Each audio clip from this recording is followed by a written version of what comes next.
Ladies and gentlemen, we're just about ready to get started, so if you'd like to take your seats, we will begin the ceremony. I can tell you're basically an athletic-oriented crowd because I asked you to sit down and you did. With most of my students, they'd still be milling around for another 5 minutes or so. Well, I'd like to welcome you to the 2018 Eastern New Mexico University Greyhound Hall of Honors induction ceremony. For those of you that do not know me, my name is Doc Elder, and I have to apologize here. I thought I was really ready for this ceremony, and then I realized that I didn't have the sports coat that I normally wear for the Hall of Honors ceremony. And so I contacted my dry cleaners and said, you know, get it ready, and they told me I could stop by and pick it up, and so they put it in a box here, and let's see if I can open this. I got it taped up pretty well, but. And immediately you'll recognize this is the one that I usually wear. No. Wow. No. This isn't the sports coat I normally wear. But there is a note here. They said that Mr. Terrell Owens was supposed to have this jacket and didn't pick it up, so.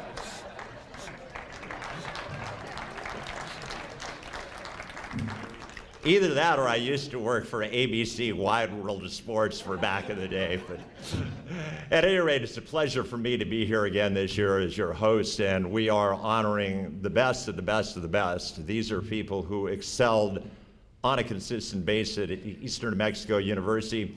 They are going to join a very distinguished group of people that have gone before. And I know for a fact that we have some individuals that have already gone into the Hall of Honors. So I know for a fact that we were supposed to have Bill Joy here. Bill, could you stand up?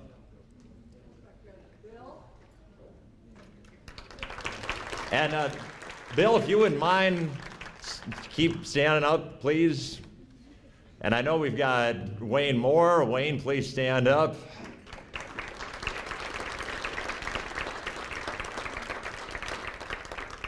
Thurman Elder was supposed to be here. Is Dr. Elder here?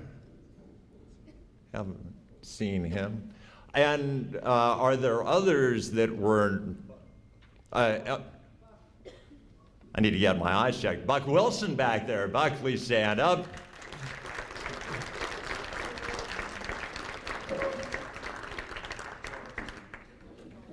Got Dr. Joel Sievers.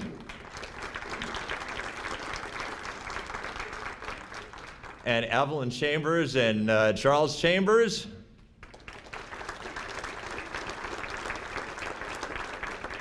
See, this is what you call winging it. They give you a little bit of a script, and then you got to kind of ad-lib on that. Anybody else that I've missed? There is one other person. Oh, Dr. Kathleen Salter, sitting right next to Joel Sievers. Okay. Now, for those of you that ever watched Sesame Street, they used to do a routine where they'd say, one of these things is not like the others. There is one other person that's in the Hall of Honors, but you'll probably recognize doesn't really belong with these very distinguished people. I'm in the Hall of Honors. No. Probably because of my flashy clothes more than anything else, but at any rate, big round of applause for all of the former inductees.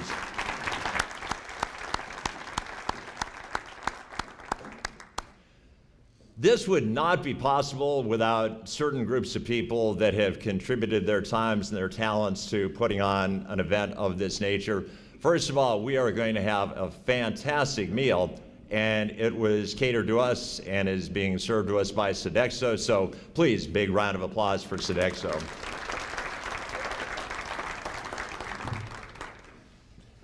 And you have beautiful floral decorations sitting right in front of you, right here in Portales, New Mexico. Heston's Floral, please give them a round of applause for the floral decorations.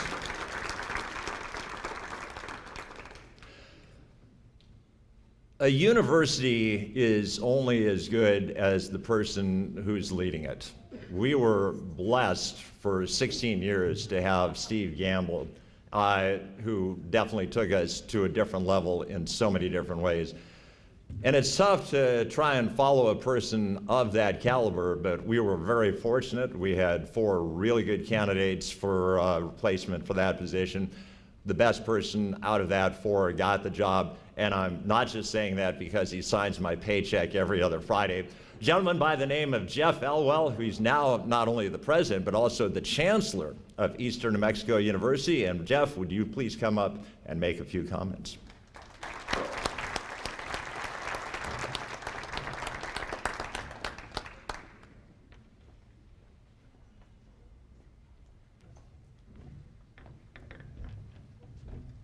Thanks, Doc, and I don't mean this as an insult, but you are no Terrell Owens. I've met Terrell Owens at Chattanooga. I know Terrell Owens, and you're a much better basketball player. Not really. He played basketball at Chattanooga, too. He was pretty amazing. So thank you. I'm delighted to be here to honor these 5 individuals who really became, in some ways, legends here. I've heard about some of them. I mistook one, and I talked to him today. When I heard Cale Sanders, I went, wow, Cale Sanders went to Eastern New Mexico University, and I'm back there, and I met him, and I was like, well, he doesn't really look like Cale Sanders, and he said, no, that wasn't me. I'm not the wrestler. Tremendous champion, an Olympic champion, but it's wonderful to be here, and I need to introduce you to a future Hall of Honors, Myla Ann Anderson. I was talking to her earlier. Myla, would you not stand up and not talk like you did to me? She's going to be a 5-sport standout here, but she's also going to major in theater. I happen to have my PhD in theater, and she loves theater, so I told her she was on the right track. And she's a woman of very few words, like 0, right, Myla Ann? So it's been wonderful getting to know people, and I just want to say to the inductees, congratulations, because I was talking to Bill Joy earlier, and Bill knows what I'm going to say, so he's ducking his head. And it's none of you are in this category, but he said, you know, there are some folks, and I won't say exactly what he said, all right, no way so-and-so is going to get in on my vote. If you want to bring him in, you can, but he voted for all of you, so I want you to all feel really good, because apparently there's some people he doesn't vote for. Yes, I'm trying to embarrass you, Bill. I'm doing a good job? I'm not doing a good job. Okay, well, what year were you inaugurated into the Hall of Honors? 91? So you really go by Billy? Because that's what it said. Because I was like, who's this Billy Joy? I know Bill Joy. He always sits in the top row of the stadium, always wearing what animal is that fur from? The vest you wear? A coyote vest. So Eastern is a wonderful place with lots of colorful people like Bill and Buck and Doc. And I'm just honored to be here in your presence and to be able to share this recognition with you. So thank you very much, and I'd like to introduce the leader of our athletic department, Dr. Greg Wagner, who is in his 3rd year, and he's going to say a few words, and I'll get off of this stage.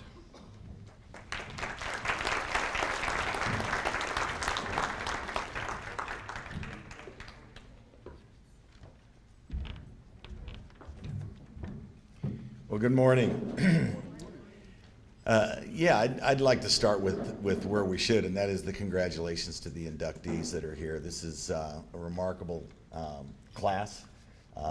Having the privilege to be the chair of the selection committee and watch through and read through the portfolios and the history of these individuals and discuss that and listen to some of the members of the committee that go back a lot further than I do here and sort of bring those accomplishments to life, and is very much one of my favorite parts of the year. My absolute favorite part of the year is when I get to meet them, talk to you, and listen to your acceptance speeches and just the interaction and see your families and what that all means to you. So what a remarkable evening. Before I go much further on that, I do want to say thank you to a couple of people. This banquet happens and this weekend happens because of the hard work of some really wonderful people. And leading the charge is our Assistant Athletic Director for Marketing and Events, and she's done a wonderful job of putting all this weekend together in this banquet. Melissa Lee, where are you?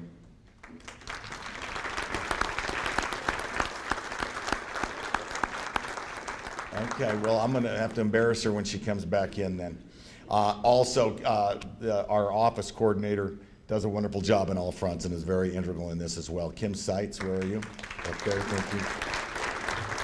And two other people that are very instrumental in this as well is our Sports Information Director and our Assistant Sports Information Director, Ryan Shoemaker, Adam Stanek back there too, so thank you.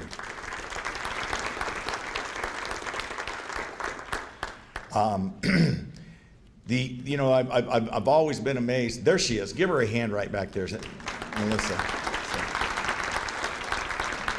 And thank you to the presidential ambassadors back there. What a wonderful job. Don't they look good in their jackets?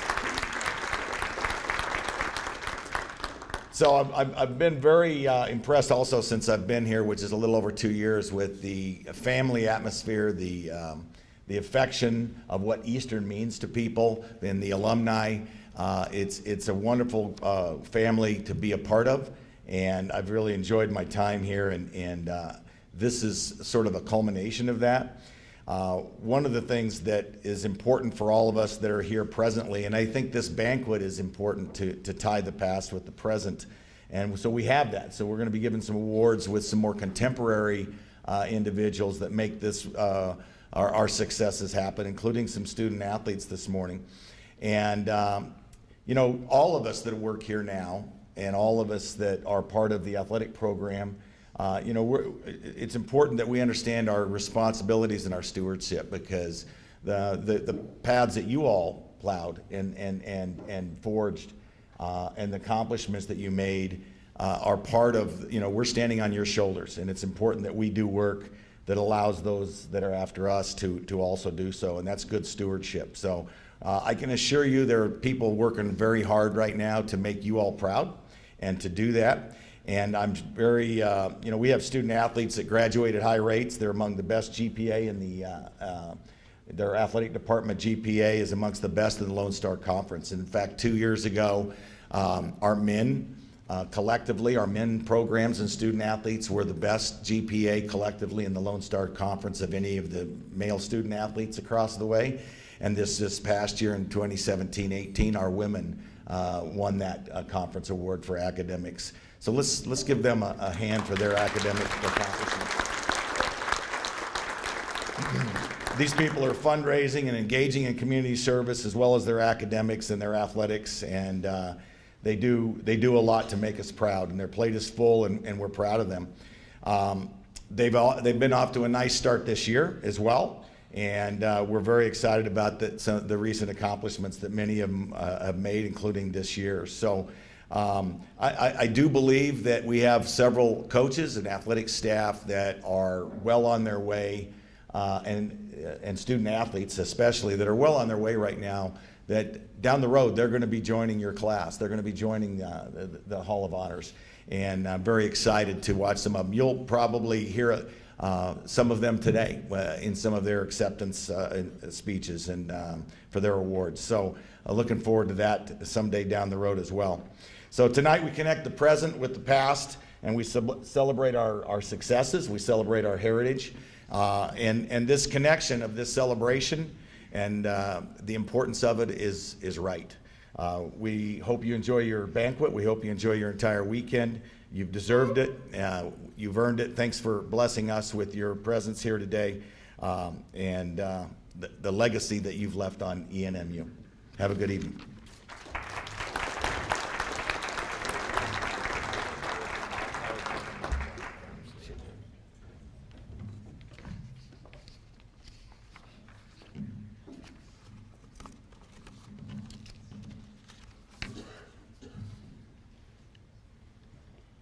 I hate to correct Greg on one thing, but either he's way early or we're all real late. I think it's actually morning instead of evening that we're doing this, but maybe he's still on Colorado time. They passed a law a couple of years ago that may have affected his altered perception of reality. But at any rate, we are here and we are going to give awards. We divide this ceremony into two components. We give awards in the present to begin with, and then after we eat, that's when we're actually going to honor the Hall of Honors inductees. So what we do is we start out by giving awards that are handed out by the Greyhound Club. The Greyhound Club used to be known as the Booster Club, the Bench Club, gone by different names. We call it the Greyhound Club because we want people to recognize this is an organization that tries to support and enhance the athletic experience of our student athletes. Major thing we do when we raise funds is we try and provide scholarships, and if there are other expenses that coaches just honestly can't get out of their budget, we try and help them out as much as we can. So proud to say that I am one of the members of the Greyhound Club, one of the Greyhound Club Board of Directors, and so I know we talked long and hard about these awards, and the people that are getting these awards definitely are deserving. They are a rarefied type of individual among a bunch of people that certainly could be award winning. First person we're going to honor is we are going to honor Bill Joy.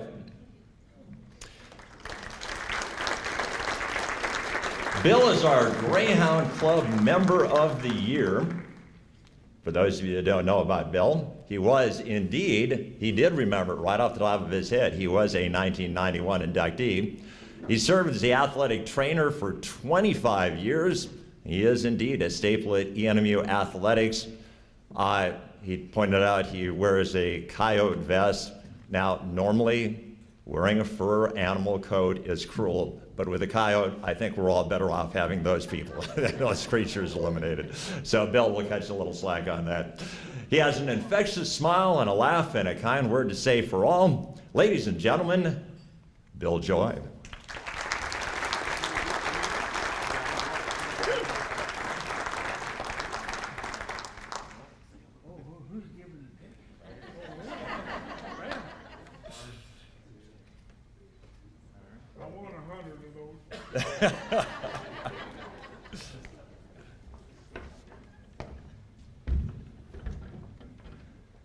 First, I want to say thank you to whoever's involved in this deal.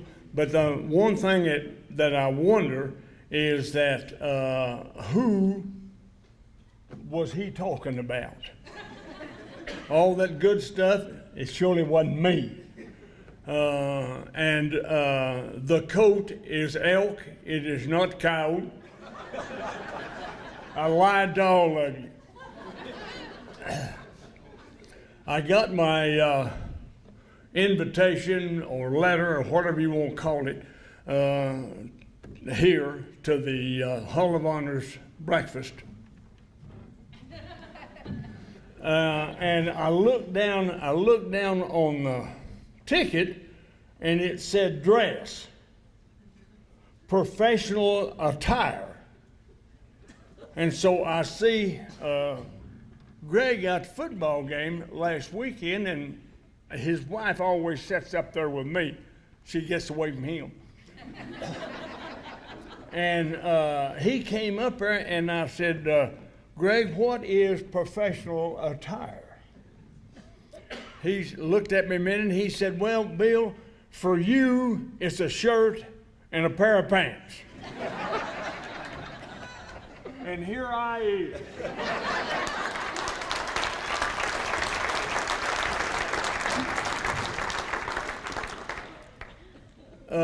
And another comment that I wanted to make is, one is this breakfast wasn't for me.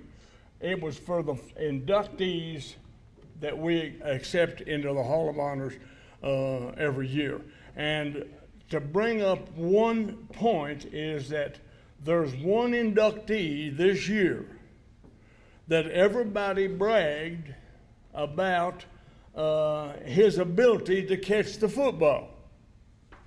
And I'd say, wait a minute, I don't know nothing about, and I saw him play. I don't know anything about whether he could catch a football or not, but he's a damn good fisherman. And they said, what are you talking about? I said, well, he holds the state of New Mexico record in smallmouth bass, caught in March of 1906, and it weighed 7 pounds and 3 ounces. Now, the reason I know that is I read it in the Game and Fish Department magazine, the regulations. So I want to thank whoever was responsible, and you heard some of them for the banquet, and we're here to recognize those people that are getting into Dr. Hall of Honors. And so thank you, everybody. I don't know what I'm going to do with this.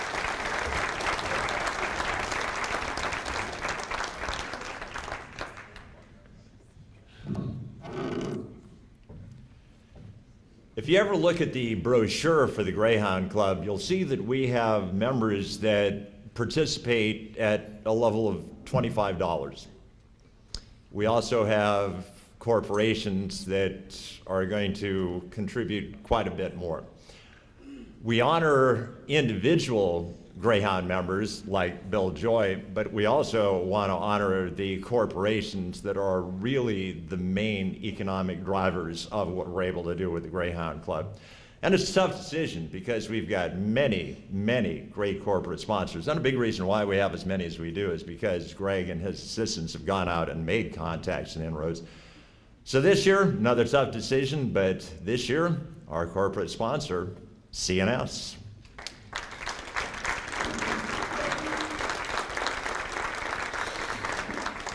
CNS has been a generous donor for Eastern New Mexico University for many years. They're a staple community member and give plentifully to the community. CNS Oil is a family business that is generations of ENMU alums and supporters. We actually do have some individuals that are representing CNS with us today. So ladies and gentlemen, please give a big round of applause for CNS.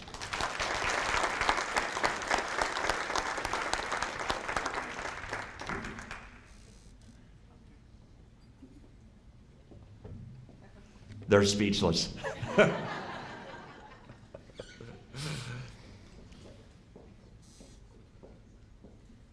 The next award that we're going to give is to the faculty staff person. This is an individual that doesn't necessarily have to belong to the Greyhound Club. They just have to either have a faculty position here at Eastern or a staff position.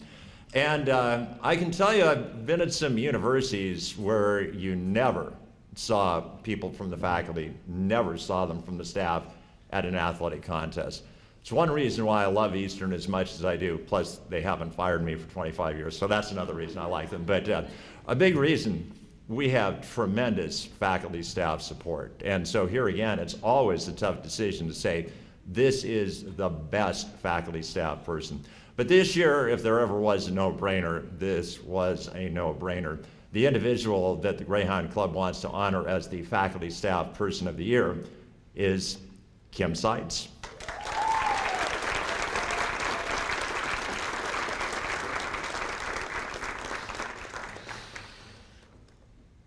Kim's been working as the Athletic Administration Office Coordinator for Greyhound Athletics for over a year and a half now.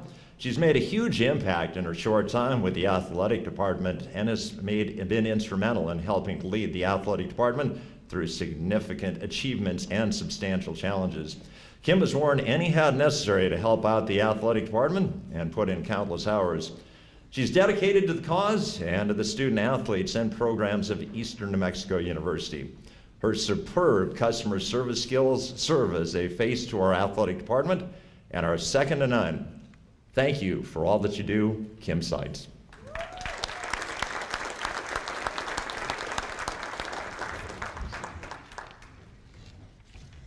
Watch just like to say I make a better wallflower than I do in front of a microphone. It's such an honor to be here this morning. Congratulations to all the inductees and all the other award winners. I'd like to start by saying thank you to Eastern New Mexico University and ENMU Athletics, the Hall of Honors Committee, and Greyhound Club for honoring me with this special award. I'm deeply grateful. A very heartfelt thank you to Dr. Greg Wagner, who is our fearless leader and mentor in the athletic department, to all of our coaches and our core staff for your guidance and your patience while I learn the world of college athletics. Thank you to my student staff, who are always so good to volunteer and are there to help. They work in my office and they shoulder a major part of the load that makes our athletic office and our events run smoothly. We could not do what we do without each and every one of you. Thank you to my family, my daughter Talena, the youngest of 8, and my husband Johnny, who's here this morning, for your love and support. A special thank you again to my husband Johnny, who is always willing to back me up at any event, and without giving it a second thought. He's also my favorite cannon shooter. You are the wind beneath my wings. Thank you.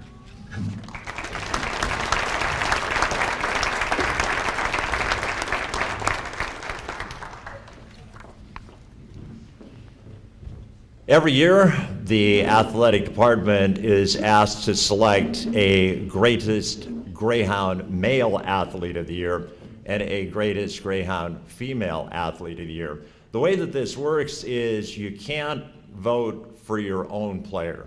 So this is really a true representation of how the entire athletic department thinks about the individuals that are worthy of this award. Our greatest Greyhound male athlete of the year, Kamal Cass.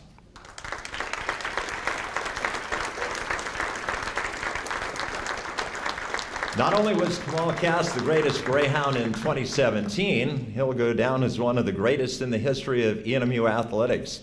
Kamal's 2017 season saw him average 145 rushing yards per game, 14 rushing touchdowns, 2 receiving touchdowns, as he led the team to an 8-2 record and helped the Greyhounds back into the top 25 for the first time since the 2003 season. In a nationally televised game on ESPN against Midwestern State, that doubled as the conference championship game. Well, I'll remember that one. Kamal rushed for 276 yards and 3 touchdowns in a game that came down to the wire. Kamal ended his career as the all-time leading rusher in Eastern New Mexico University history with 4,301 yards. He rushed for 50 touchdowns in his career and had single-season touchdown rushing record with 22 in the 2015 season. Kamal was a first-team All-Lone Star Conference selection 3 years in a row and was voted the LSC Offensive Back of the Year after the 2016 and 2017 seasons. Kamal was also a 3-time All-American from 2015 to 2017. Ladies and gentlemen, I give you the greatest male Greyhound athlete, Kamal Cass.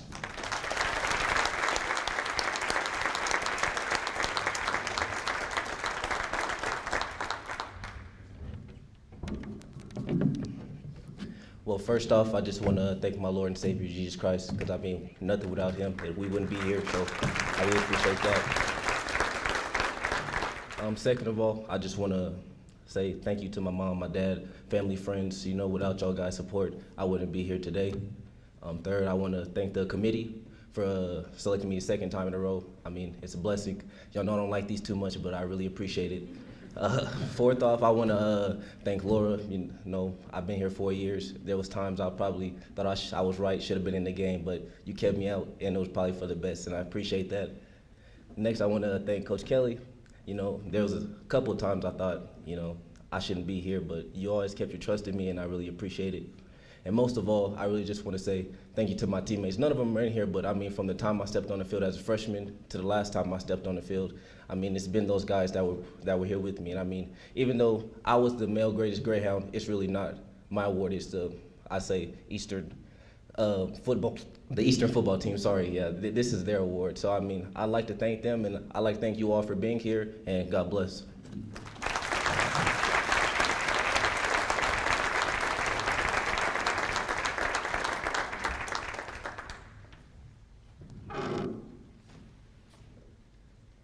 Far too modest to mention it himself, but for 3 years, Kamal was part of my team.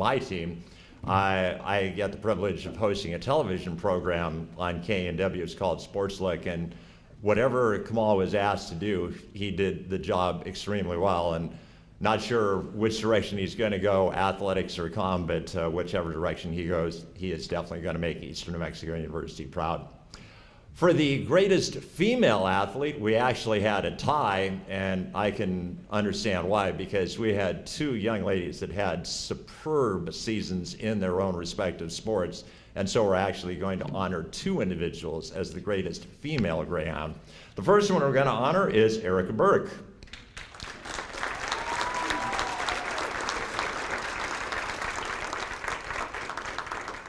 I always had a soft spot in my heart for Erica Burke because she was a left-handed hitter. I was a left-handed hitter. Big difference. She was good. I wasn't. But how good was she? Well, she garnered both first team and second team All-Star, All Lone Star Conference for softball the past 2 years. If you look at the record book, you will see the name Erica Burke in terms of home runs, both in terms of total and in terms of single season. Home run hitters quite often get pitched around. That would help to explain why she's also the career leader in walks. Every team in the Lone Star Conference, they've got smart girls. And she's finished in the top 10 for the season in multiple categories. She is definitely an individual who literally rewrote the record book. And if you look at those records, it's going to take somebody like really, really special to ever surpass her. So ladies and gentlemen, one of our two greatest Greyhound female athletes of the year, Ms. Erica Burke.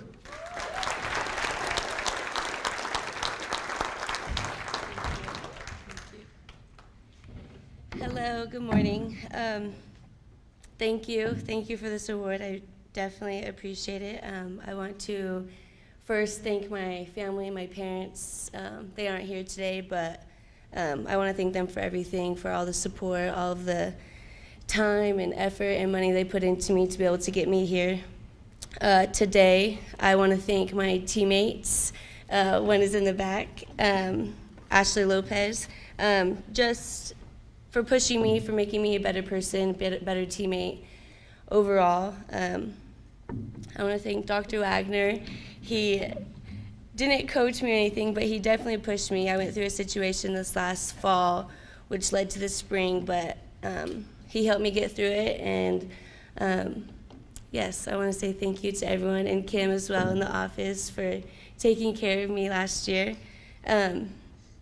It's been a great 3 years here. It's definitely different being in Portales, but Portales has been great to me since I've been here. So I want to say thank you to everyone. Thank you.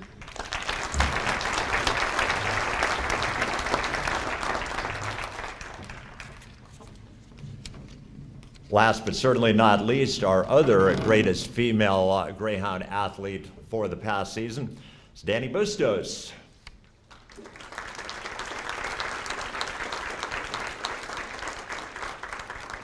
A senior from Belen, New Mexico, she competed in multiple events for the Greyhounds during the 2018 track and field season. On the track indoors, Danny competed in the 200-meter dash, the 400-meter dash, and the 4x400-meter relay, and earned second-team All-American honors in the 200 meters. She was also first-team All-Conference. She was also first-team All-Academic. Also, in addition to the track races, Danny also competed in the high jump, earning All-Star or Lone Star Conference honors with a 5-foot place, finishing her best with 5.5 inches, setting the school record in the process. During the outdoor track and field season, Danny also competed in track in the 200, the 400, the 4x400, the 4x100, and the high jump. She placed 3rd, 4th, 2nd, and 6th respectively at the Lone Star Conference Championships. Her performances earned her first team All-Conference USTFCCCA All-Region, and combining with their teammates at the NCAA Outdoor Track and Field Championships, they set a new school record and earned first team All-American designation in the 4x100 meter relay. Following the season, Danny was selected as the ENMU Academic Greyhound. She was the Team Field Performer of the Year, was named the USTFCCCA, that's tough to say, All-American Team. Ladies and gentlemen, Danny Bustos.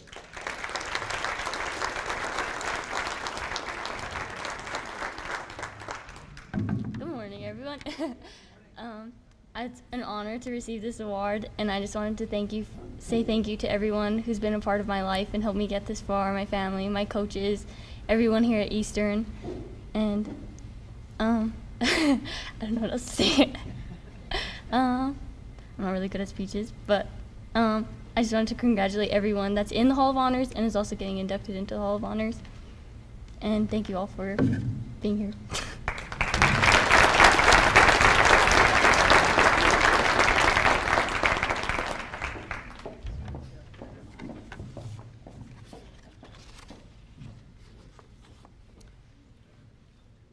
Ladies and gentlemen, we have kept you waiting long enough. I don't know about you, but the smell of food ready to serve is just like, okay, Doc, let's keep this moving along. What we're gonna do is we're gonna take a 30-minute break. We will serve you, and then we'll come back with the actual Hall of Honors inductees. So please enjoy the meal, and we'll see you in about 30 minutes.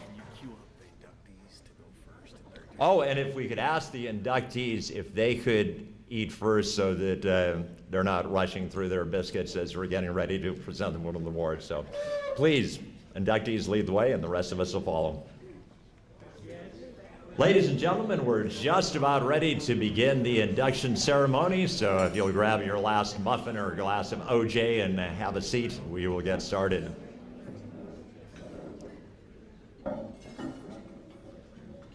Before I begin, I gotta ask you a question. How many of you are familiar with the program Happy Days? Remember there was a character called the Fonz, and he was always cool and never made a mistake, but then there was the one episode where he did make a mistake and he was gonna have to tell Richie that he'd made a mistake, and he said, I was, and it turned out he couldn't say the word wrong because he'd never been wrong before in his life. Well, I pronounced a name, and as soon as I said it, I was saying to myself, that's not the way that her name is pronounced. I talked about Danny Bustos. It's Danae. I'm so sorry. So, like the Fonz, I made one mistake in my life, so I'm wrong, and we got up speed. There are a couple of people that I would like to recognize here before we actually start the induction ceremony. First of all, it's been brought to my attention that we have an administrator in attendance with us, former administrator, an administrator who is an administrator just a few years ago was the Dean of Student Life. I believe we have Herschel Potts in attendance with us, and please, big round of applause.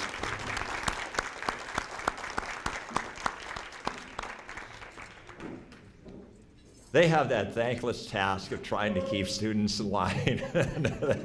You understandably did a great job, so thank you very much for being here.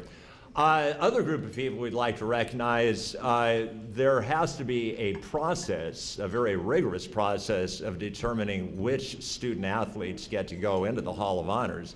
And we have a selection committee that makes that determination. I'd like at this time for everybody who serves on that committee to please stand and get a well-deserved round of applause.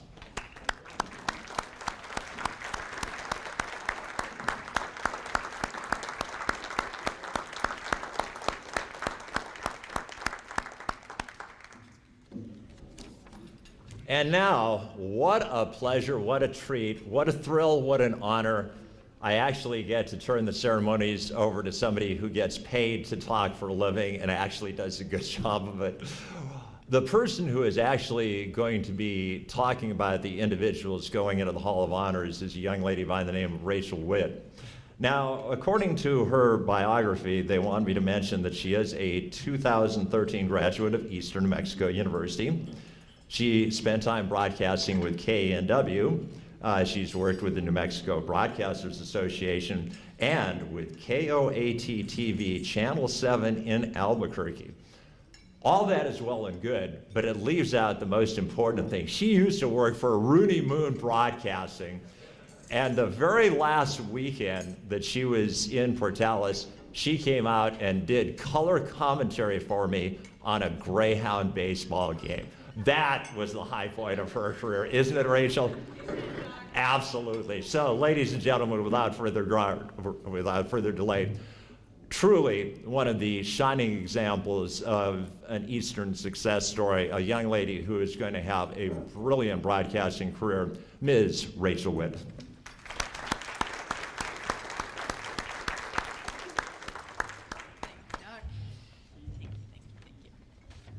I do get paid to talk. Whether or not I do a good job, up for debate. We can all vote on that at the end of this morning. And yeah, without question, the highlight of my career was color commentating that baseball game with Doc. As a graduation gift to me, Doc and my boss at the time, the wonderful Steve Rooney, they had my mom call in to that game and talk to me over the air. They had my former colleague at Rooney Moon Broadcasting call in and talk to me over the air, and then I started crying, and then my voice got really deep, and I got a lot better at broadcasting. Right? That's how that went, right, Doc? Yeah, that's how I remember it as well. Actually, I think Doc spent the majority of the game protecting us from the FCC and my many jokes that may or may not have gone out over the air that day. But nonetheless, it was a wonderful game. I'm incredibly honored to be here with you this morning. I am an Eastern alumna, incredibly proud to be a Greyhound. I now work for the University of New Mexico. I've stayed in higher education. Will always be a Greyhound at heart, as I am really pleased to tell them every homecoming, which this past week was our homecoming, and everyone was saying go Lobos, and I'd say, okay, whatever. I'm going back to Portales. And so it is just a testament to this great institution, as are you all who are here today to support these wonderful inductees and the honorees that we have spoken of already this morning. As higher education institutions, we are only as great as our alumni and the stories that they bring back to us and the stories that they continue to further in our communities. And I think each of the 5 gentlemen that I'm introducing today really embody that. They are complete success stories, they're complete Eastern success stories, and I'm really, really proud to be counted among you as alumni. So thanks for coming back today. Our first inductee today is Rex Anderson. Rex Anderson's ties to Eastern New Mexico University run deeper than the deepest end of the natatorium he managed here in 1962. Originally from the mining town of Falls View, West Virginia, Rex was brought to Portales by a swimming coach from West Virginia University when that coach was hired on at Eastern. His first year here, Rex qualified for the National Association of Intercollegiate the National Association of Intercollegiate Athletics Championships, and I even practiced it, in Detroit. He couldn't afford to travel there at the time, and Eastern also didn't have the budget to send them. But being the community that we all know and love, Portales rallied around him, fundraised bake sales, raised the money to send Rex to Detroit that year. He did not disappoint. He brought home the 50-yard freestyle championship and became the first person in New Mexico to win a national swimming award. As if that wasn't enough, he was given a police escort back to Portales. Upon his arrival here, he thought he was getting a ticket, but in fact, they brought him all the way back into the town, as should be done. He was also made an honorary member of the New Mexico Navy. Following graduation, he joined the Navy for reals. And his swimming skills were put to good use during his two and a half tours in Vietnam, during which one of his fellow sailors went overboard, and Rex, being the incredible swimmer he was, thoughtlessly jumped into those strong currents and saved that sailor. Following the Navy, he made his career in manufacturing, and he says despite the prestigious recognitions at Eastern, in the Navy, and the business realm, he holds no greater honor than being a husband to Brenda, a father to Rex III and to Crystal, and a grandfather as well. A round of applause, please, for Rex Anderson. Dr. Greg Wagner will be presenting him with his plaque.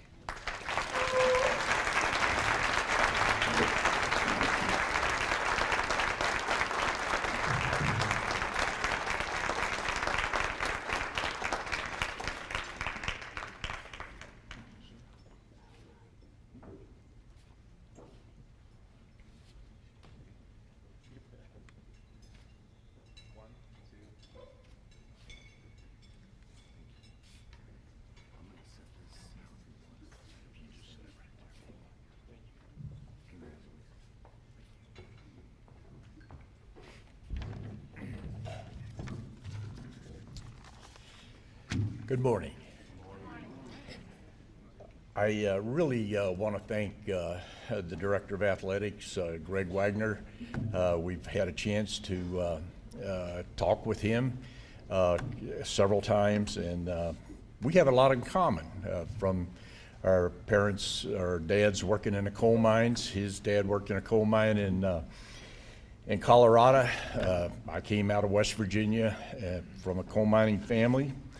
And we're, I think, both proud of that. So anyway, I do want to also thank everyone that voted for us, the committee that voted for the Hall of Honors.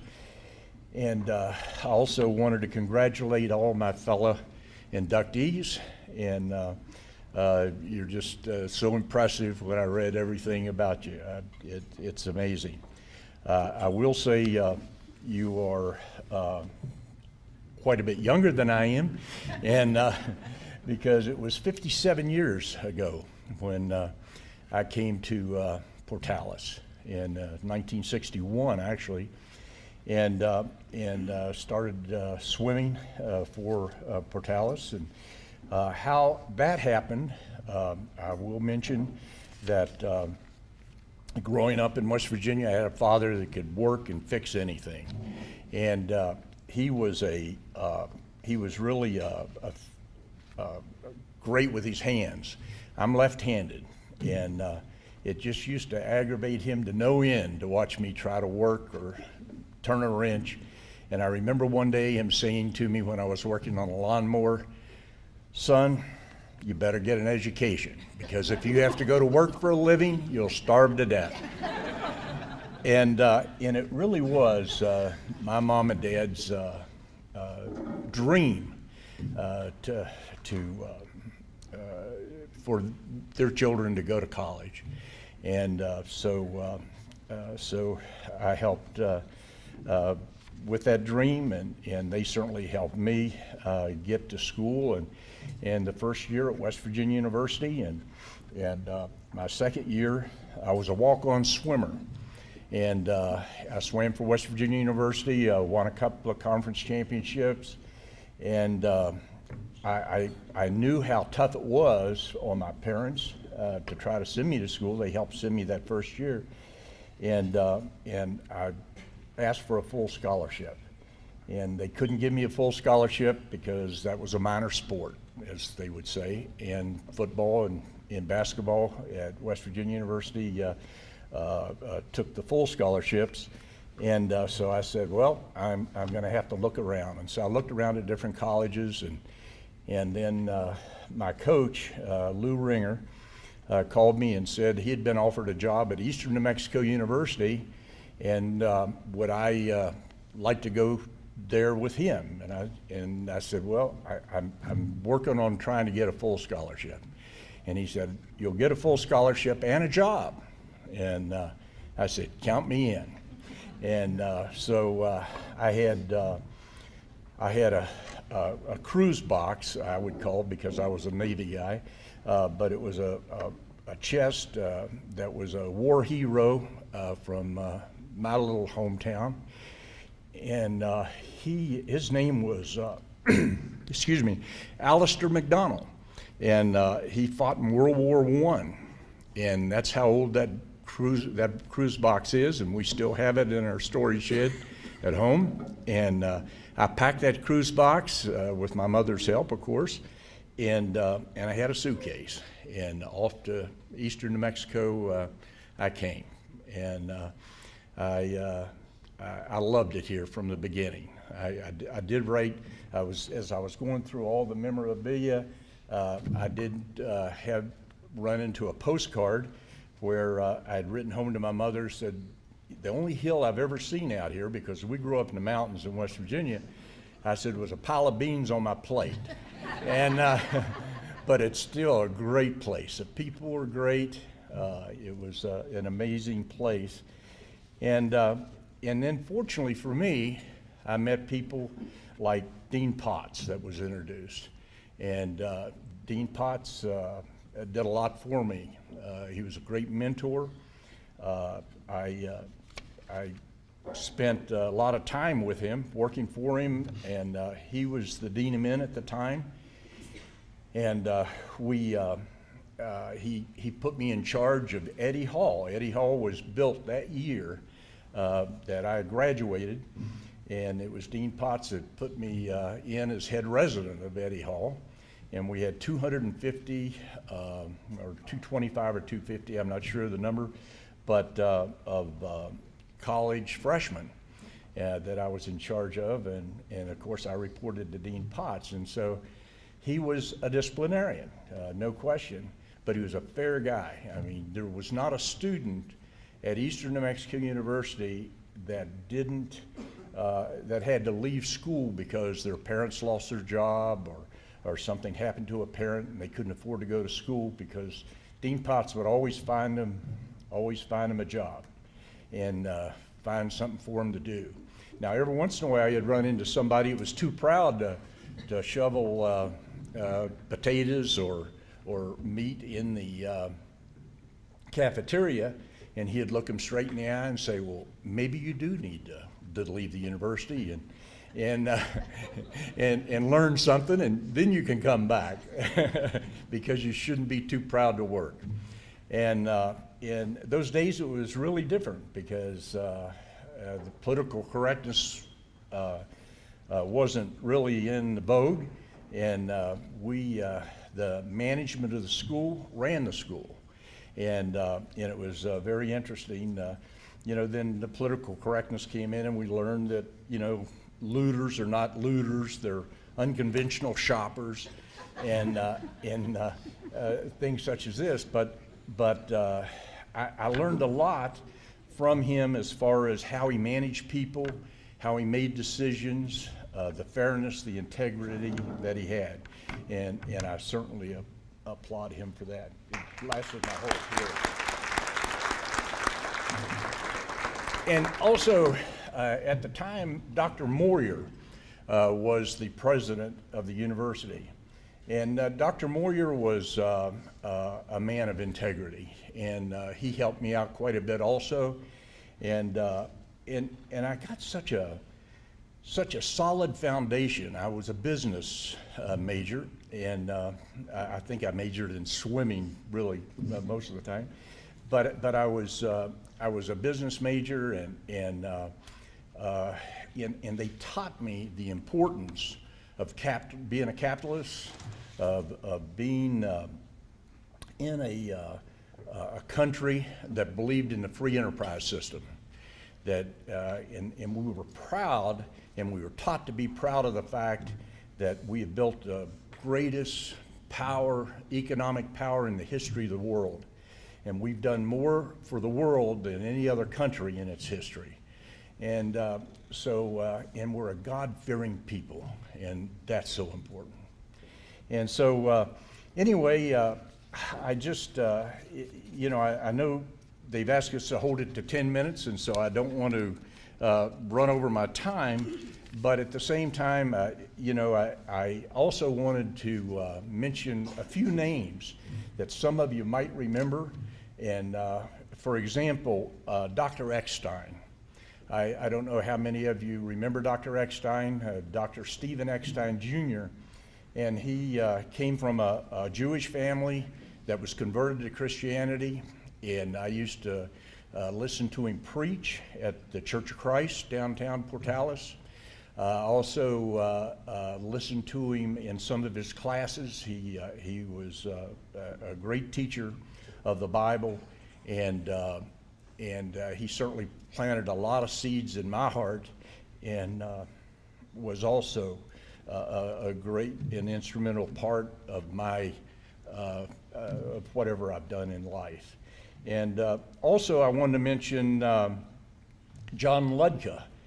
Most of you probably haven't heard of John Ludka, but maybe you have. I hope he was I'll probably not get the title right, but he was like the communications director for Eastern New Mexico University at the time. And they had promised that I was going to the Nationals, and then at the last minute, they just didn't have the money to do it. And John Ludka took it on himself to start planting seeds around the community.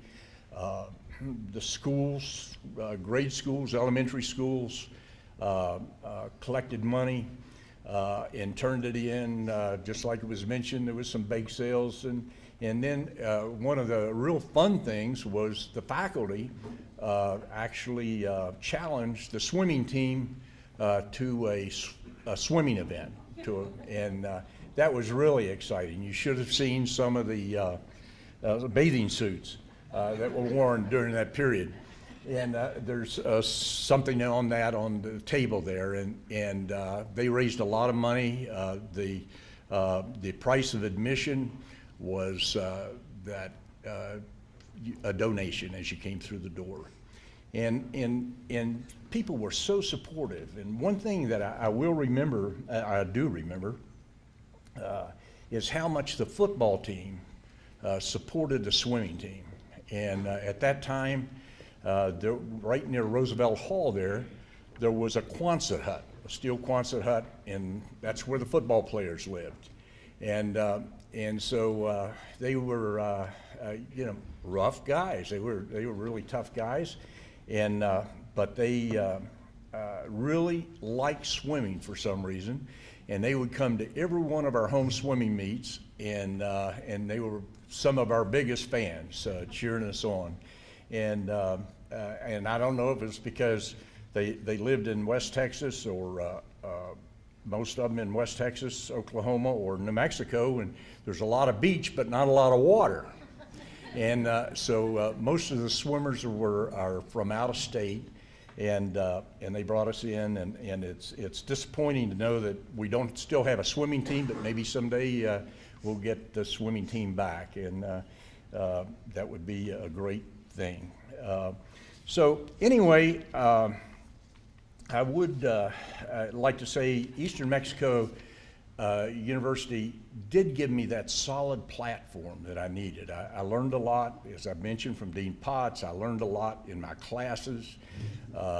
When I got out of the Navy, I was really worried about going into manufacturing because it had been so long since I'd been in school. It had been about 8 years, I think. And so I signed up for a master's degree at George Washington University in Washington, D.C., and I started attending classes, and it was just like the computer that's in your mind opened up, and I remembered so many things I was taught here at Eastern New Mexico University. And it was just solid, good, fundamental reasoning, whether it was management of people, whether it was micro or macroeconomics, statistics, whatever it was. And Eastern New Mexico just really helped me through my whole career and life. And also, I wanted to, I wanted to recognize Jonah and Owen Maxwell. And they are entrepreneurs. They started one of the greatest boat companies in America. It's Regulator Marine, and Joan and Owen started the company in 1988. And you ought to, if you want to treat yourself to what boat building is like, please go to regulatormarine.com, and there's just a lot of information there and film on the boats they build. And they build the finest center console offshore sports fishing boat in the world. And I'm just proud to be part of that organization, and I still work for them. And Joan is the president and CEO, and Owen is the executive vice president. And they have, Owen has designed every boat along with a marine architect, Lou Catega, since 1988. And he is not too much in the day-to-day business, more of a black and white guy, doesn't like the gray part of HR. And, and Joan is the, she runs the business day to day. And the vice president of operations is sitting back there with the camera. And she keeps us corralled all the time, but really runs a super business, and it is faith-based, as is Chick-fil-A or Hobby Lobby. And I always tell people when we're hiring them, if you don't like to pray, you won't be happy here, because we pray every morning over the business as a leadership team, and even all of our workers. The first thing we do is meet at a board and we pray, and believe me, it's been a great business, and the way a business really, in my way of thinking, ought to run. I was in a business for about 25 to 30 years. That was a Fortune 30 company, and our business at Regulator is the antithesis of the way they ran that business. I'll tell you, it's just been a delight to work for Regulator. So with that, I'm running out of time. I know if I haven't already, my son was just gave me the signal that I was at 0 on the 10-minute mark, and I'd like to close by quoting something that St. Peter in 2 Peter 3:18 wrote in the Holy Scriptures in the New Testament, and he was waiting. He knew he was going to die, that he was slated to be executed by the Romans, and that was the last book he wrote. And the very last verse of that book says, to him, as in Jesus Christ, to him be the glory, both now and forever. Amen. Or so be it. Thank you.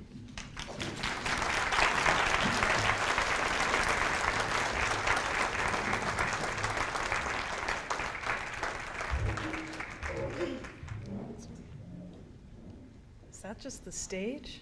Okay. Oh, thank you, Rex. Our next honoree is Freddy Carmona, and he is among the top 10 for single season and career records at ENMU. But Freddy Carmona's domination of the diamond didn't stop at graduation. He now continues to make a name for himself in the national spotlight as fast pitch for Team USA. So Freddy is originally from San Antonio, Texas. I forgive you. And he came to Eastern in 2008, which is when he set a program. He played for Eastern in 2008. He set a program record for hits. And the next year, 2009, is when I came to Eastern. And I guarantee you that that year, when you crushed your own record, you had a much more productive year than I did. That was also the year that he secured the team a record 26-game hitting streak. The 12 victories Freddie helped the team cinch led them to their first ever appearance in the Lone Star Conference Championships. Freddie, if you want to come on up. Head baseball coach David Gomez will be presenting Freddie with his medal and plaque. Freddie was twice awarded first team All Lone Star Conference selection and was also named LSC Hitter of the Week. He says he strives to make his wife and children proud in everything he does. And when he's not playing baseball, needless to say, and this will surprise no one, he likes watching Sports Center and MLB Tonight.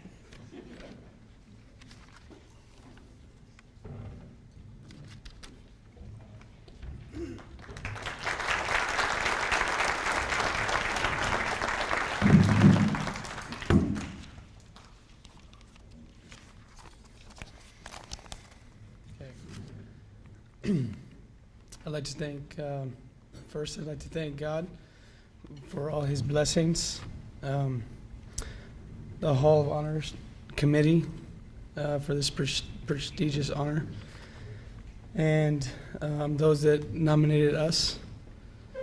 I'd also like to thank Eastern New Mexico and Portales for welcoming us back. Huge thanks to my family for making the journey over here. And I'd like to also thank the people who put this banquet together. And also like to congratulate all of the selected, or congratulate all the selected members as well. The good Lord blessed me with a great supporting foundation with my family and my friends. Growing up, baseball has always been in my life. I had a good role model to look up to, which would be my father. Watching him inspired me and to be just like him. He was very competitive, dedicated, and always wanting to get better. He told me one thing, and I kind of live with this, is you always have to work hard. And if you want to be the best, you got to put a hard work in and know that there's always somebody better than you. So continue to work. And I'd like to thank my dad for all the things that he instilled in me, supported me. My grandfather, who supported me as well in my career and my journey. I'd like to thank them for all their time spent watching computers, listening to radio, following me in every game that they can.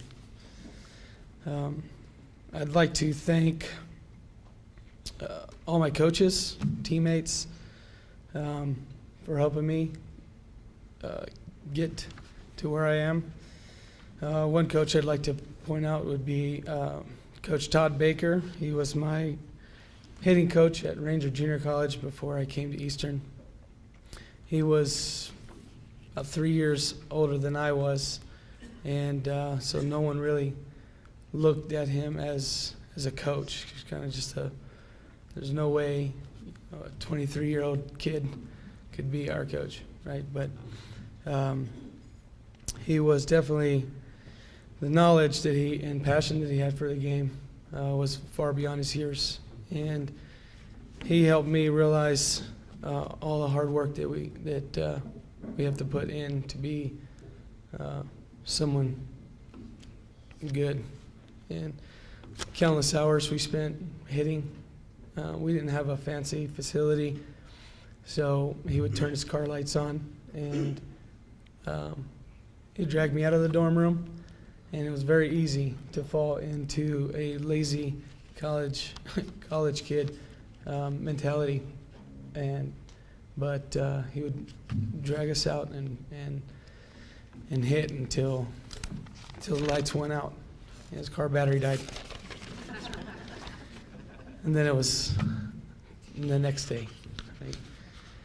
I also like to thank Coach Phil Clayball for allowing me or having the opportunity to play at Eastern New Mexico, and for him. When I first met Coach Clay, he came to Ranger Junior College and he was scouting me in our last game. And after the game, he came up to me and introduced himself, and kind of the first words was, "Oh, I noticed you have holes in your ears." And I was like, "Okay." It's like, "If you're going to play for me, son, you're not going to wear those." It's like, "Okay." But then he, got straight to the point, and with this infamous lean, with a nod, it's like, "I think you're a thoroughbred, son, and I'm going to be your jockey." So you think those horses run faster when the jockey goes into their ear and whispers, "You can run faster." Like, no, I got that whip, and I'm gonna be whipping you. I'm gonna push you. I'm gonna push you as hard as I can, and get the most out of you. And my first impression was like, man, this guy's nuts. But I realized that was the type of coach that I needed, and that I wanted to play for, to push me and get the best and all that I got. There's many, many stories with Coach Clay, and really, really like to thank him for instilling a whole lot of life lessons. He used baseball as a tool to prepare us for life, and that was his main goal. And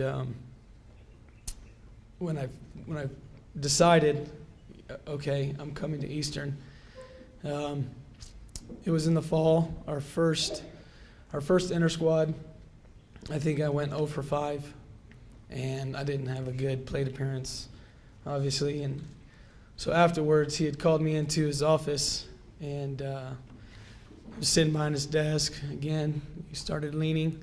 I was like, and when he starts to lean his head, you're gonna get a butt chewing. And he said, "Now, son, I didn't recruit you to go 0 for 5. And don't think for a second that just because I'm paying you all this money that I won't cut you. I won't send you packing back to mama." And I realized, coach, this was only the first game. It's inter squad. But I didn't want to let anybody down.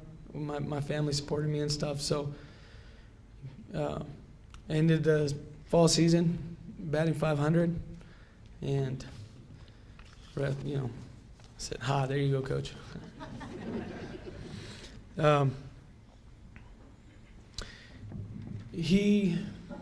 It was a funny story. He had just lectured me on how poor of a job I was doing when there was hitters or runners in scoring position.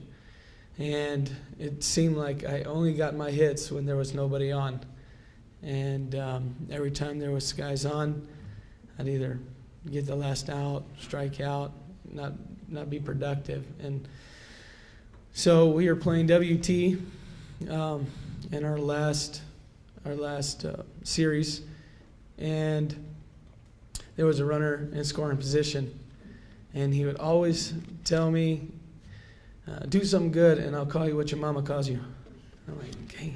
Every time you say that, I don't get a hit.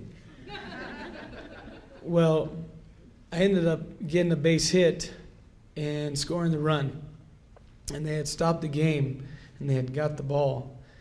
And my first, thoughts were, great. He's mocking me because I scored a run, because I hadn't had a whole lot of RBIs at this point. And then he had told me that I had just broken this single season hits record. And he had us, his motto was play hard, play fast. So at that point, I didn't realize I was even close to it. I didn't know there was a record. I was just focused, playing hard and playing fast, and that's what Coach Clay wanted from us. And, so when he said, "Oh, this is the ball," I said, "Okay, so you weren't making fun of me, were you?" So I definitely want to thank him for instilling a whole lot of life lessons, to work hard, because you're not going to get anything given to you. Lastly, I would like to thank my wife for being the rock of my foundation. Without you, I can honestly say that I wouldn't be up here. it wasn't easy taming this thoroughbred, right? Staying focused is definitely a hard task for me to do. But you kept me on the right track, and I want to thank you. Even though you had many health issues, obstacles that you were dealing with, you put me first, and you made sure that that I stayed focused and prepared and ready for each game. You went to every Eastern game out of town. She would follow the bus. We drove through a blizzard, and I told her to stay, and she said, "Oh, I'm just going to be behind the bus. It's okay, I'll follow you." And there was a whiteout, you couldn't see anything, and I'm looking in the back, and I can't see her, and it was just scary. And she ended up making it to Oklahoma, and I'm not going to miss a game. So, very supportive. I thank you, honey. Not many men have the support and love that you show me, and you support me through everything I do. So, I love you. Thank you. Thank you again for this tremendous honor, and God bless.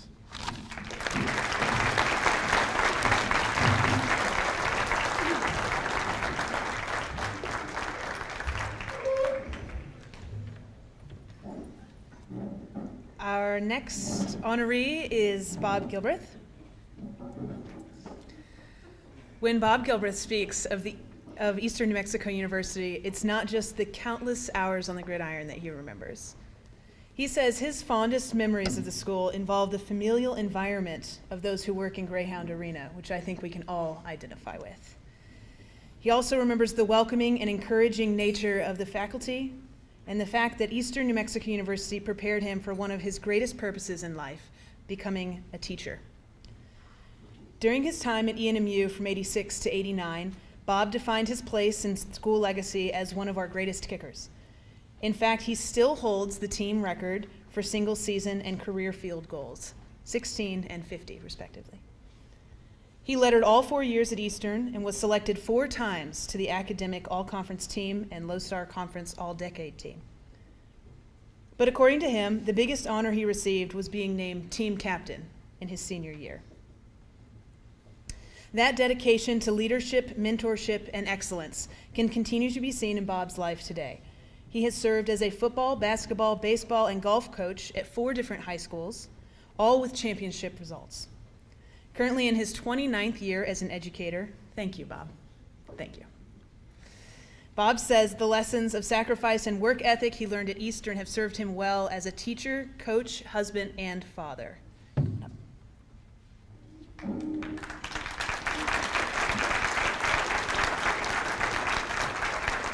Bob is actually being presented with his medal and plaque by his former roommate, Darren Kelly.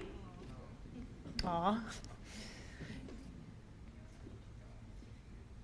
And he is back on campus for the first time in 20 years, but there's not a lot of changes to see, so I particularly told him to go and check out the Golden Center.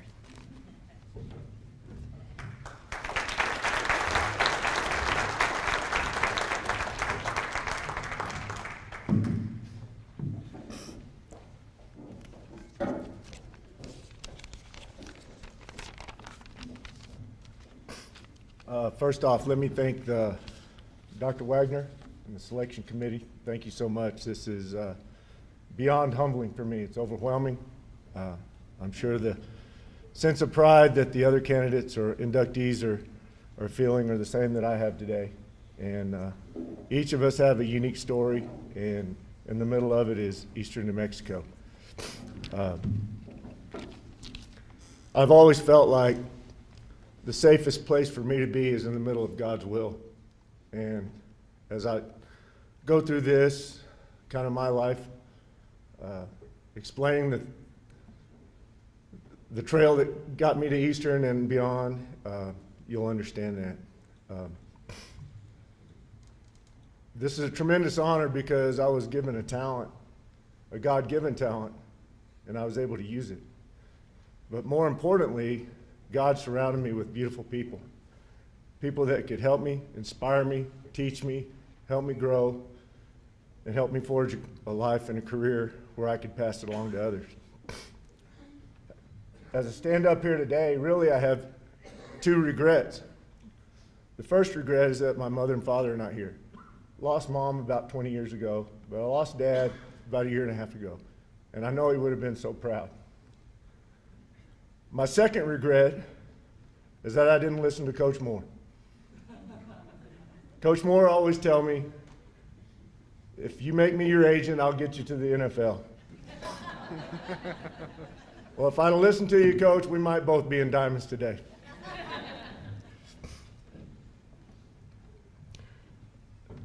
Looking back, I grew up in Clovis, New Mexico. You know, out here in this part of the world, there are not very many trees. So that served a useful purpose to me as I began playing football. When I was 10, I wanted to play football for the first time, and my dad didn't want me to play. He didn't think I was tough enough to stick it out. And so I wish he was here today so I could say I proved you wrong, because I set out, at that time, I set out to prove him wrong. And I'm still involved in the game today, so I think I have. So back to the trees. As I was beginning to play football, I was a big kid. Big kids usually played on the line. And as we all know, linemen don't get to see the football. So I got to looking over there. I said, there's a football, and kickers are kind of special. They get to touch the football. So I started kicking. And there's no telling how many footballs I kicked in the middle of the yard between trees in my neighborhood, just learning how to kick on my own. My mom would get aggravated with me because she would go in the laundry room and there would be no caps on the aerosol cans. She'd say, where are all the lids to my aerosol cans? I said, well, they make great kicking tees. So I grew up in Clovis, and I played on at every level. I was usually a tight end or a lineman, and I was always the kicker as well. As I moved into my high school days, we moved overseas, and I spent my sophomore and junior year in Okinawa, Japan. I played football over there, but it wasn't quite the experience that it is over here in the States. So my senior year, we moved back in the middle of the summer. And at that time, I had aspirations of being the next Larry Bird. But I wasn't quite his height, and I wasn't quite his talent. But I was in basketball off season. So I think here's where my story is somewhat unique. Friday night football rolls around. Clovis obviously had a very strong tradition in the mid-'80s. And I'm in the stands on Friday night for the first football game. And I watched the first football game as the Wildcats and Paladura tie 0-0. And I'm sitting there next to my best friend, and I say, best friend at the time, and I said, I could have won that game for him. He goes, what do you mean? I said, well, they got inside the 30 3 times, and I could kick a field goal from there. And he's like, you can kick? And I said, yeah, I can kick. So I thought about it over the weekend, and Monday morning, I had my mom drop me off to school early, and I kind of knew where Coach Roanhouse, his room was, and so I kind of waited outside his room, and I met him in the hallway. And I said, Coach Roanhouse, would you please let me have a tryout to be your kicker? And he looked at me like I was an idiot.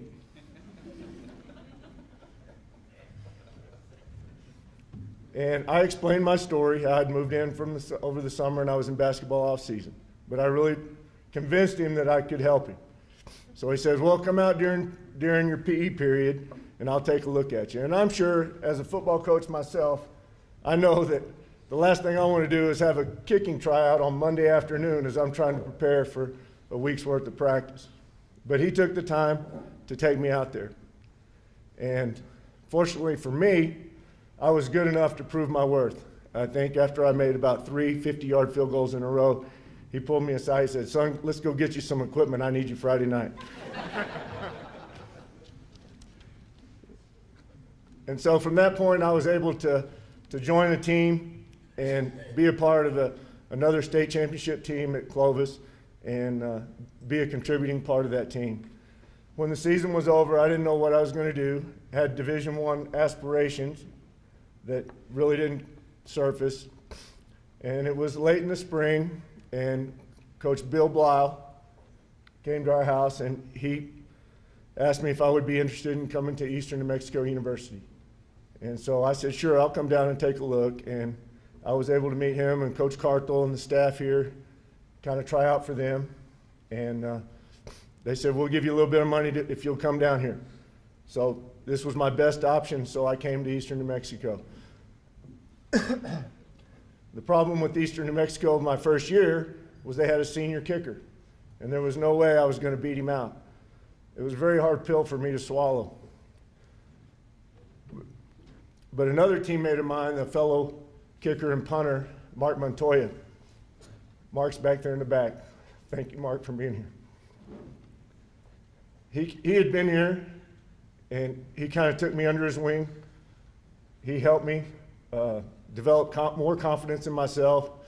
And as we made it through my redshirt year, and actually we competed against each other for a punting spot early on, and it was touch and go for both of us at one juncture, and he ended up beating me out. And I'm sure it was well-deserved. I know it was well-deserved. He was better than me. As we went into the next year, the position was mine for the most part. And I was able to win the spot. And soon after, Coach Carthel put me on a full scholarship, and I was able to have a 4-year career here that was very blessed to receive the accolades and honors that I did. The thing about those accolades and honors, they don't happen if you don't have good coaches. Coaches like Hank McClung. Funny story on Hank McClung. Hank McClung was really a good coach, but some of us in the room know him as Player Coach McClung. We're rolling along, and all of a sudden, we realize we don't have a very good deep snapper this year. What are we going to do as a deep snapper? Well, it's kind of important to me to have a good deep snapper. Well, come to find out, Coach McClung had 1 semester of eligibility left. Well, Coach McClung was also my kicking coach. So I'm probably the only kicker and punter in American history whose personal coach was also his deep snapper. We had a great time. Coach Joy, I think about all the times we rode in that van, me and you and all the spillover guys, Mark, all the guys, the redshirt guy or the freshman guys, backup quarterbacks, so forth. We had many good stories. I know many of your stories, heard many of them. It's always fun to hear your stories. In 1986, we're rolling into, Christmas break. I had my first season behind me, and I got a phone call.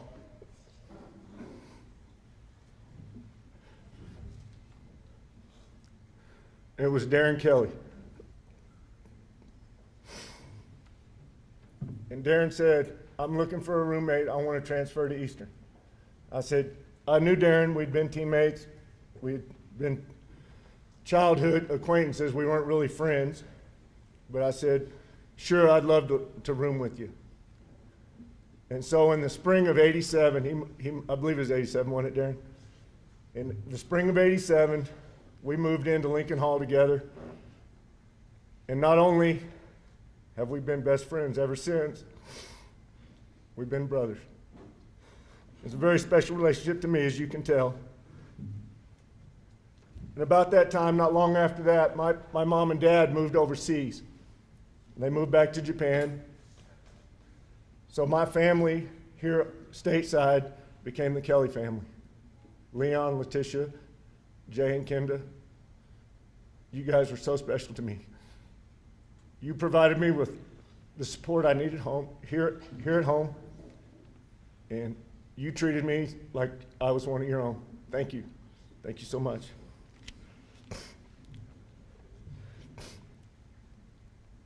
As Rachel said, My fondest memories of this place were Greyhound Arena. There were so many great former coaches here, guys like Jack Scott, B.B. Lees, Carl Richardson.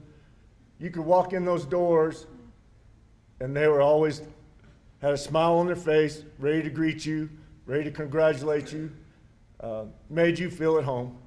Eastern New Mexico was about friends. Whether you were in school, in class, the faculty administration treated you like you were a friend. And in closing, I want to thank the university for the degree that I earned, for the ability to use my degree to give back to the educational community for 29 years. I'm so thankful for what this university has provided me with. And I would like to finish with a quote that I keep above my desk, and I refer to it quite often. It's by Ralph Waldo Emerson, and it says, "The glory of friendship is not in the outstretched hand, nor the kindly smile. It's in this, nor the joy of companionship. It is in the spiritual inspiration that comes to one when he discovers that someone else believes in him and is willing to trust him." Thank you for my induction. I'm deeply honored, and I wish all of the inductees to have a great day. Thank you.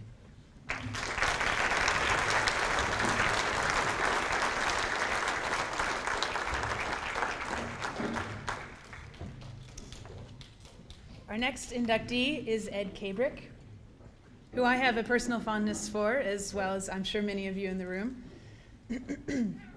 When I was a student here, I was not an athlete, but I did take a boxing class at one point and hurt my shoulder.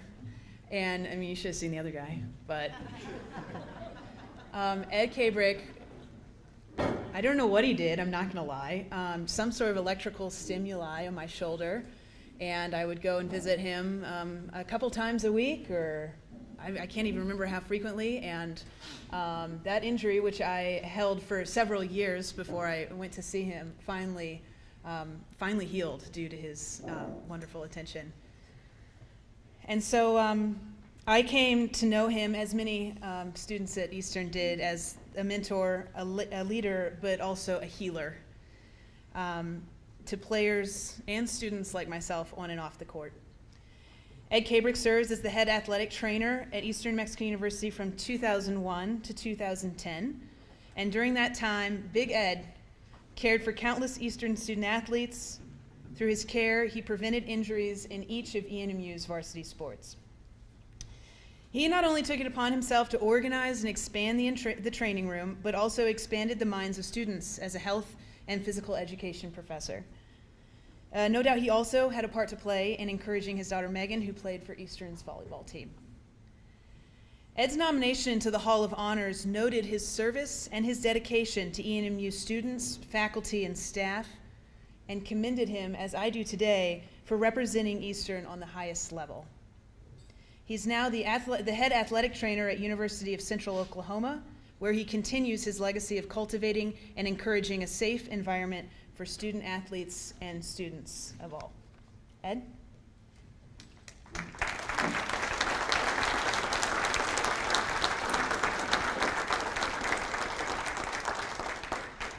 Ed is being presented his medal and plaque by head trainer Laura Ferguson.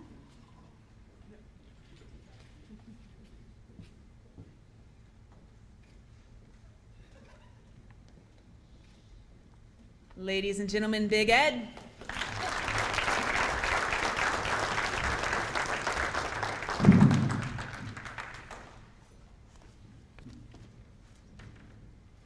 Getting old and not a big enough font on my my notes. So thank you, Dr. Wagner. Thank you to the staff presenting this award. Wanted to tie each and every athlete into what I did. Freddie was a student athlete while I was here. Cale was a student athlete while I was here. And you have sufficed with some student athletes at University of Central Oklahoma. Rex, I had to tie you in somehow. I'm not going to tell you I was born in 1962 because I was, but I am left-handed. So, congratulations to all of you. It's been an honor. I am humbled by this, and thank you. It's a pleasure, and thank you to Coach Mike McGuire for taking a chance on me. Bill Joy called a fellow Hall of Fame member, Gary Deem, in 2006. He was introduced into the Hall of Fame. He wasn't, Doc missed him on that this morning. But Gary, thank you. I appreciate it very much. I could have done this without a lot of hard work. Era was one of my first student athletic trainers. Thank you. I've had some great graduate assistant athletic trainers. I've had some great assistant athletic trainers. Laura, thank you. Norma, your assistance in the office was great and wonderful, and I do appreciate it, and thank you for your continued support to athletic training today. I've had an opportunity to work for and work with 23 inductees into this Hall of Honors as student athletes, because that's what they're here to do, is be athletes, but students, and to get their degree and move on, as each and every one of these students have. I've also had the opportunity to work with 8 fellow coaches that have gone into the Hall of Fame. Coach Chambers, Coach Moore, thank you. To Dr. Joel Sievers, to Dr. Bill Barnhill, without their knowledge, support, professionalism, it has been greatly appreciated, and your friendship has also been greatly appreciated. Thank you. I'd like to thank my brother and his wife for being here today, but most importantly, I'd like to thank Jackie, my wife, my daughter Megan, my granddaughter Cheney, because without them, we never would have moved to Eastern and created this friendships that we have with all of you in attendance today. The green and silver reign forever. Thank you.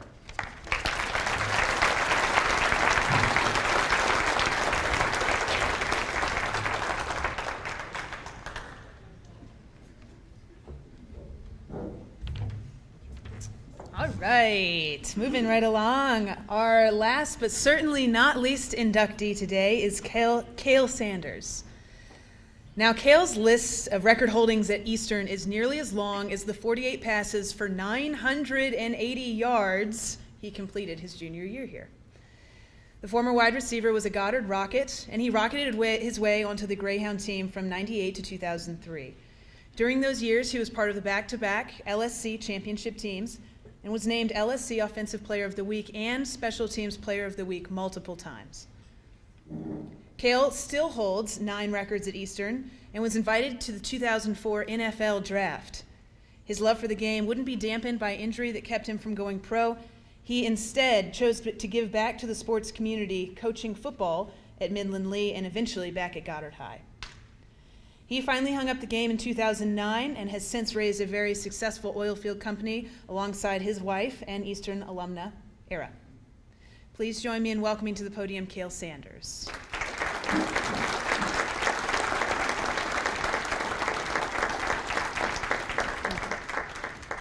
Cale is being awarded his medal and plaque by head football coach Kelly Lee.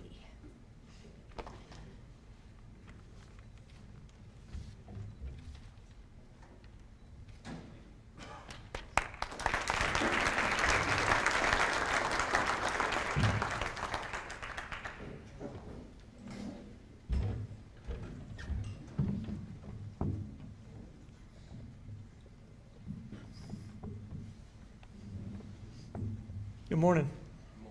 I guess it's morning still, right? Don't want to get in trouble because evidently they pay attention to that stuff. All right, so please bear with me. This public speaking thing's not my strong suit, but I've been more nervous about this speech than I was for any football game I've ever played in. But it's funny when they sent the initial paperwork out, they said, please keep your speech to 10 minutes. Trust me, we're not going 10 minutes. Okay. So first, I want to thank everybody that had a part with this banquet. There's so many people that are behind the scenes, the caterers, the people that have been working 6 months ago to get everything ready to go. Thank you for everything that you've done. This is not a simple undertaking. So you've done a great job. Thank you. With that being said, my time up here is going to be just that. It's just going to be a thank you. So I learned a long time ago, excuse me, and I probably learned the hard way, but very rarely do you see a successful person or some type of successful accomplishment without some type of help, some support, somebody helping you, whether it be your wife, your spouse, your teammates, your coaches. There's always someone there to help you.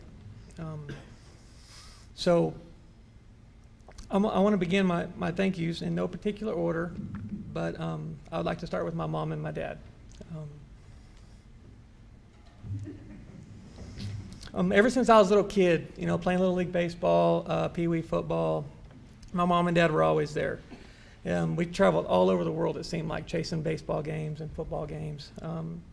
Not once, not a single game can I remember that they weren't there. Everywhere we went, they were there. They supported my love of sports and basically sacrificed their own life to chase mine. You don't really think about it much until now. I have 2 kids of my own, and now we're chasing them around all over the world. We live in a bitty small town, and we have to travel to go watch games. And you don't realize what sacrifices mom and dad did back in the day to be there for you. You take it for granted, but thank you for always being there. Not only were you always there, you also instilled the strong work ethic, the never quit, stay strong, never be satisfied type of attitude that was a major part of my success. I'm going to brag on you a little bit, Mom. But a prime example of this is just 2 months ago, my mom had a total knee replacement. And basically she told me, I'm going to do whatever it takes to walk in those doors without a cane, without any help, and be there for your banquet. And that's just the mindset that they instilled into me, is get it done, be tough, be strong, never be satisfied. So we get that from you, Mom. Thank you.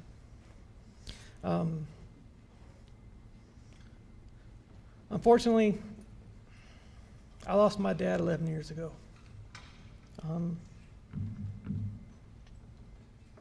Makes me extremely sad that he's not here. If one of you guys knew my dad, he was one of those over-the-top, just super proud of his boy type of dads. I mean, he would a complete stranger, he'd sit there and brag about me for an hour. And they were like, I don't even know who you are. Like, leave me alone. He was always bragging about his boy. So, when I was little, he was always part of anything and everything we did. If it was baseball, he was coaching. If it was football, he was coaching. If he had his chance to be there and be a part of something that I was involved in, he was there. And I'm just going back to him and my mom, never missed a single college football game either. I mean, it went from little kids all the way up. It didn't matter if we were in Kingsville, Northeast Oklahoma. It didn't matter. My mom and dad, they were there. Thank you, Mom and Dad, for everything you did. Next on the old thank you train is going to be the coaches and the staff that I played for. I played for the late Bud Elliott, one of the greatest guys I've ever had, and I've played for a lot of people, and he was one of the best ones.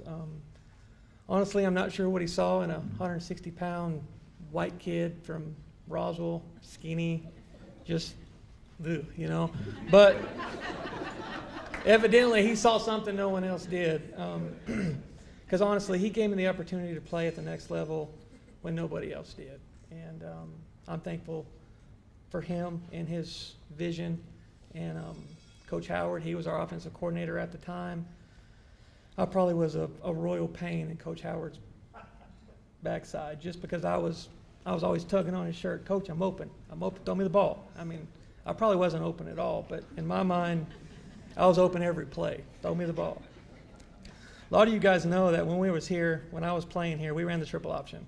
And throwing the ball really, it wasn't our strong suit. We might have thrown the ball 5 or 6 times a game. But when we did, it was usually a home run ball, 80-yard touchdown, So being a wide receiver in that triple offense was very interesting, to say the least.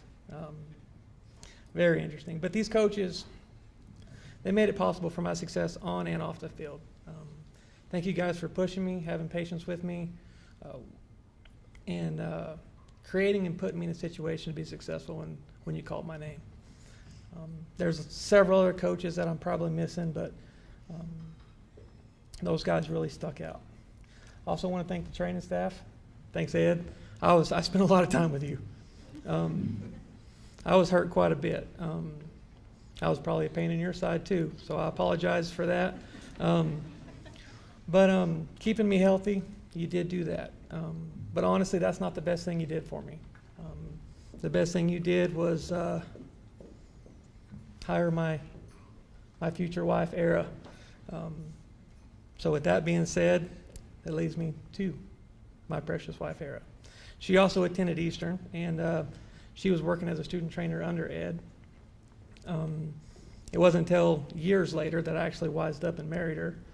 But everything started right here at Eastern and out there on that football field.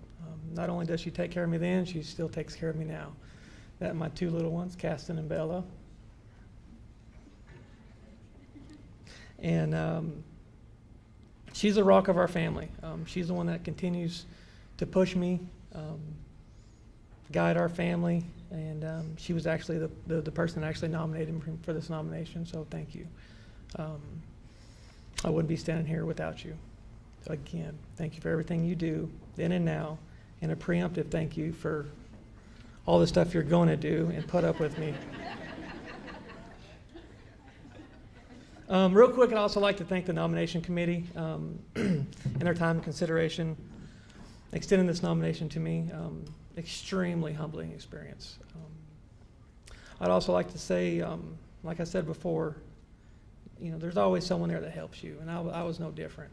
I had some of the best teammates you could ask for, and I mean, there's so many to list, but some of them that stick out: Heath Ridenauer, Bobby Rodriguez, Josh Lynn, Mike Waltons of the world, Floyd Whites, the late Nathan Maston, Big Jose Martinez. I mean, I could just go on and on and on about some of the guys I played with that are, you know, they're probably more deserving of standing up here than I am. But I was truly blessed to play with some of those guys. I couldn't have done it without them. And last but not least, I thank the big man upstairs. He's the one that gave me all the talent, gave me the opportunity to use it.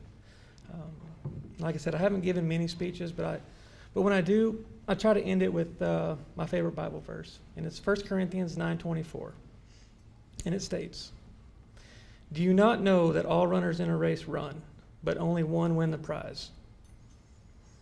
Run your race to win the prize." Now, there's probably a deeper meaning to it, but what I get from that is if you're going to do something, give it everything you've got. Run your race to win. Thank you.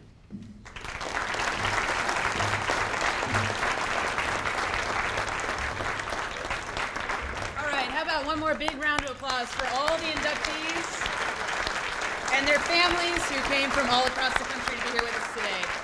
And Doc Elder. Back by popular demand, right? I'm always impressed by the turnout at this event. Family come from miles away to support the inductees. But it's the friends that really impress me the most. You're kind of obligated as a family member to show up, but when you're a friend, that's something different. A former dean, Herschel Potts, comes back for Mr. Anderson. A former football coach, Coach Ronoff, comes back for a place kicker. Derek Kennedy, one of my favorite advisees of all time, proof that I don't screw up every advisee, some of them come out of here okay, comes back for a teammate from hundreds of miles away. And that really says how important this is and how much these individuals have impressed us, not just as athletes, but as individuals. So it's a great day. It's a great day to be a Greyhound. And I congratulate the class of inductees, all of you way more deserving than I am, but it's an honor to look at you and say, we're part of a group. We're part of a group that represents the best that Eastern athletes can aspire to. And for those of you that still have some eligibility, I continue to strive and hope that you strive for excellence, and maybe someday, to quote a line from a song from about 10 years ago, you'll find yourself living in the Hall of Fame. Well, I would remind you that we have a football game tonight. Kelly Lee is, yeah, I knew there was something I was supposed to do today. 7 o'clock at the Greyhound Stadium, playing against a nationally ranked team. I would encourage all of you to come out for that. I'd remind the inductees that we'd like to do a photo op, so we'd like to get you over in this corner of the I'm sorry, we're going back there. Aha. Yeah, the background, that would make a lot of sense. So go back over there for a photo opportunity, and I'll finish up this like I finish up all my sports broadcasts. As Doc Elder saying, so long.